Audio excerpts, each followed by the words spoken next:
C'est vrai qu'il faut travailler à son destin. C'est vrai que dans les mains de notre liberté est une part de notre avenir. Aide-toi, dit le proverbe, et le ciel t'aidera. Mais il ne faut pas oublier aussi que dans notre destin, il y a une part de hasard et que parfois les choses les plus incongrues font qu'on réussit sans avoir même agi.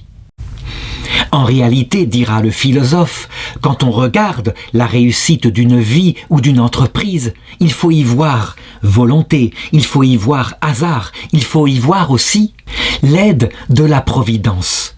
Voici une belle histoire qui raconte comment un homme, en suivant une règle absurde, réussit dans son entreprise.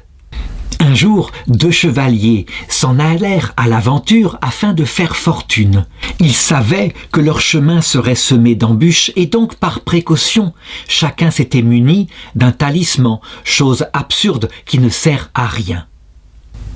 Son camarade et lui trouvèrent un poteau ayant en haut cet écriteau.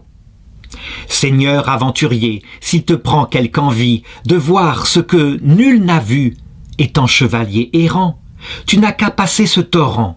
Puis, prends dans tes bras un éléphant de pierre que tu verras couché à terre. Tu le porteras d'une haleine au sommet de ce mont qui menace les cieux de son superbe front. » L'un des 2 chevaliers était prudent et trouva cette harangue bizarre. Il répondit « Si l'onde est rapide autant que profonde, et supposé qu'on la puisse passer, pourquoi de l'éléphant aller s'embarrasser? Quelle ridicule entreprise! Le sage l'aura fait par tel art et de guise qu'on le pourra porter peut-être de 4 pas. Mais jusqu'au sommet du mont, d'une haleine, il n'est pas au pouvoir d'un mortel, à moins que la figure ne soit d'un éléphant nain, pygmée, avorton, propre à mettre au bout du bâton. Auquel cas, où l'honneur d'une telle aventure? On nous veut attraper dedans cette écriture. Ce sera quelque énigme à tromper un enfant. C'est pourquoi je vous laisse avec votre éléphant. » Ce raisonneur partit. L'autre était aventurier. Il se lance. Les yeux clos, à travers cette eau, ni profondeur, ni violence, ne purent l'arrêter.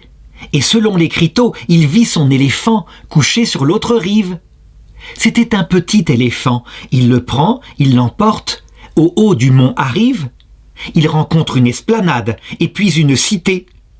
Un cri par l'éléphant est aussitôt jeté. Le peuple aussitôt sort en armes. Tout autre aventurier, au bruit de ces alarmes, aurait fui.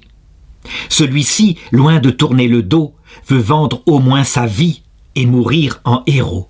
Il fut tout étonné d'ouïr cette cohorte le proclamer monarque au lieu de son roi mort. Il ne se fit prier que de la bonne sorte. Encore que le fardeau fût, dit-il, un peu fort, Sixte en disait autant quand on le fit Saint-Père. Serait-ce bien une misère que d'être pape ou d'être roi?